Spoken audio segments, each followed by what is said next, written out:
Assalamualaikum warahmatullahi wabarakatuh. Salam sejahtera, salam damai untuk kita semua. Masih bersama Hobi Mas DJ dan saya masih melanjutkan tanya jawab ini, saudaraku ya. Jadi langsung saja saya bacakan ini dari saudara kita yang akunnya bernama Rika Wahyuni. Mas, rasa cuek sudah ada kalau datang sensasi gitu kayak udah cuek. Tapi kok badan terasa berat, tenggorokan mengganjal ya Mas. Ini cuek. Jadi sudah beberapa kali saya bilang di video-video yang dulu-dulu, di part-part awal itu. Cuek itu bukan solusi utama. Itu hanya ketika sensasi yang datang itu tidak seberapa.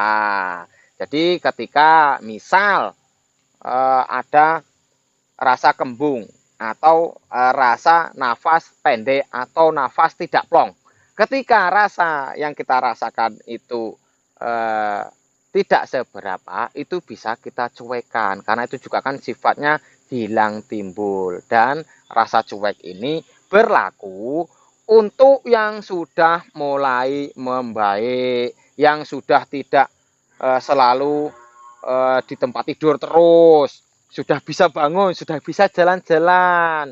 Tetapi bagi Anda yang untuk bangun saja masih susah, makan masih susah, masih sering mual, baru beberapa hari dari reflux atau Anda sedang reflux, ini kan masih sangat lemah sekali badan kita. Nah, ini perlunya kita ke dokter. Nah, ketika sudah membaik, sambil melakukan saran-saran dari Hobi Mas DJ, ketika ada sensasi datang, nah ini perlunya cuek. Tetapi cuek itu bukan solusi utama. Kita cuek itu supaya apa? Kita tidak bertambah cemas. Ketahuilah bahwa yang dirasakan para penderita asam lambung ini ya seperti itu. Saya dulu yang merasakan seperti itu. Berhari-hari, berbulan-bulan, bertahun-tahun. Nah, jadi jangan cemas. Maksud saya seperti itu, mengatakan cuek itu. Nah, jadi selain cuek ini apa? Ketika kita cuek, kita tidak seberapa menghiraukan apa yang kita rasakan, jadi nanti kita akan bisa lebih tenang. Nah, ketika kita tenang, kita bisa cepat mengetahui solusinya apa. Kita pikir-pikir, saya tadi habis makan sambal, wow berarti ya wajar kalau saya merasakan panas di perut. Saya BAB saya agak cair, perut saya sering kemerucuk. Ya wajar, kenapa? Saya habis makan sambal. Berarti besok lagi jangan lagi makan sambal, gitu.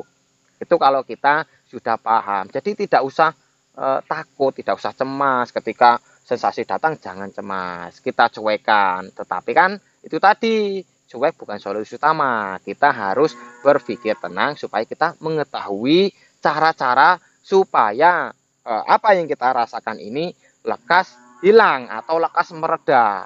Walaupun tuh kadang-kadang besok ya datang lagi, ya kita cuekan lagi. Karena apa? Walaupun kita pikir dalam, kita pikirnya ya besok masih datang lagi, jadi dicuekan saja. Misal seperti sendawa, Anda terlalu takut nanti sendawa terus, wah berarti apa ini, penyakit dalam apa gimana. Nah, Anda berpikir seperti itu terus, padahal besok masih sendawa lagi. Kalau kita berpikir masalah sendawa ini terus-terusan kita pikirkan, ya kita bertambah cemas. Ketika kita bertambah cemas, asam lambung kita ikut naik. Ketika asam lambung naik, bertambah lagi cemas, bertambah panik. Ketika kita panik, tidak bisa berpikir jernih, kita tidak bisa menemukan solusinya. Nah, paham ya? Jadi solusinya bagaimana Mas? Masih banyak sensasi tapi kok suruh cuek terus, tapi masih juga sensasi itu datang. Tetap bertahan. Nah, jangan Anda menambah beban lambung Anda dengan rasa cemas Anda. Carilah solusi dengan cara simak video dari Hobi Mas DJ. Pahami part 42. Di situ sudah saya jelaskan penanganan ketika kita kambuh. Nah, gitu loh. Jadi untuk apalah kita mencemaskan? Sambil berjalannya waktu, sambil kita merutinkan apa-apa yang saya sarankan, insya Allah terus membaik. Nah, paham ya? Terus selanjutnya saudara kita yang akunnya bernama Wisnu Wardana. Hadir Mas DJ, mau tanya, kalau jagung manis jika konsumsi setiap hari aman enggak Mas? Jagung ini ketika keluhan kita masih banyak, walaupun jagung itu direbus dan itu tidak mengandung minyak, tidak pedas, tidak terlalu manis, ini sifatnya sulit dicerna karena kulit yang membungkus jagung yang warna kuning itu, nah, kalau kita makan itu kita begini kan, kita berakot-berakot, itu sulit dicerna seperti genjer. Jadi genjer yang agak tua itu agak sulit dicerna. Jadi kalau kita makan jagung itu atau makan genjer ini sama efeknya. Begitu keluar pasti ada yang utuh itu. Tidak semua tercerna, pasti ada sedikit-sedikit itu yang utuh. Keluar lagi masih berbentuk genjer, masih berbentuk jagung. Terutama jagung itu kulit-kulitnya itu kan agak seperti plastik gitu.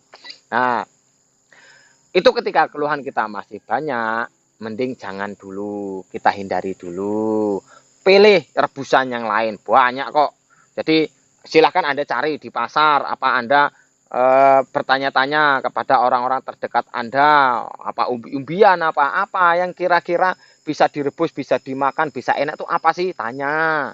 Gitu. Banyak juga di pasar itu Anda tinggal milih, misalnya ketika Anda ke pasar dilihat, oh makanan ini, dipilih mana yang kira-kira tidak mengandung minyak, tidak pedas, tidak terlalu manis, tidak pahit. Tapi kalau pahit kayaknya nggak mungkin dijual di pasar ini. Bukan makanan kalau pahit ya.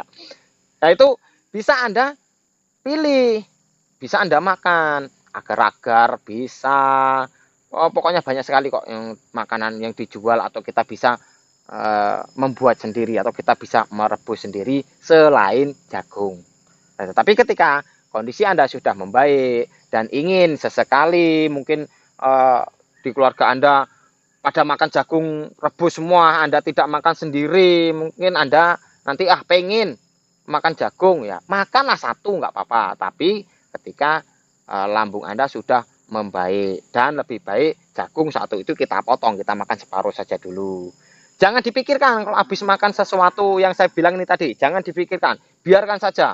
Nah, nanti kalau Anda pikir-pikir, Anda bisa merasakan keluhan di lambung itu bisa agak banyak.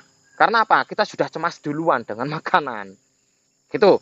Seperti Anda makan agar-agar saja, padahal agar-agar itu nyaman di lambung. Nah, tetapi ketika Anda habis makan agar-agar terus Anda pikir-pikir, wah nanti kambuh nggak ya? Wah ini kalau kambuh nanti gimana ini? Wah itu sudah cemas loh itu. Itu prosedur asam lambung sudah naik. Nah Anda bisa kambuh. Padahal bukan gara-gara makanan, tapi gara-gara pikiran. Paham ya? Jadi lebih baik Anda perbanyak saja makanan yang sudah enak Anda makan, yang sudah nyaman di lambung. Jadi setiap hari kan banyak video-video saya sebelum-sebelumnya itu makanan-makanan apa yang bisa kita makan setiap hari. Nah itu diperbanyak. Jadi ketika kita makan nasi, setelah makan nasi mungkin 1 jam atau 2 jam setelah makan nasi kita ingin makan cemilan, pilihlah cemilan yang diutamakan itu yang direbus dan dikukus. Nah, itu yang memang nyaman di lambung. Tetapi ketika makan yang direbus atau yang dikukus ini saja masih menimbulkan banyak sensasi, apalagi yang digoreng. Jadi yang lebih baik itu yang direbus dan dikukus. Jangan yang mengandung minyak dulu. Sabar, santai saja. Nanti sembuh kok, asal kita disiplin, kita tahu ilmunya, sembari merutinkan saran-saran dari hobi Mas DJ. Insya Allah Anda bisa sembuh tanpa kambuh-kambuh. Jika ada salah ucap, salah kata, saya mohon maaf. Jika ada benarnya itu datangnya dari yang kuasa untuk Anda. Mudah-mudahan Anda semua lekas sembuh berjamaah. Videonya belum selesai, masih saya lanjutkan di next video. Aktifkan saja loncengnya. Saya akhiri, assalamualaikum warahmatullahi wabarakatuh. Salam damai.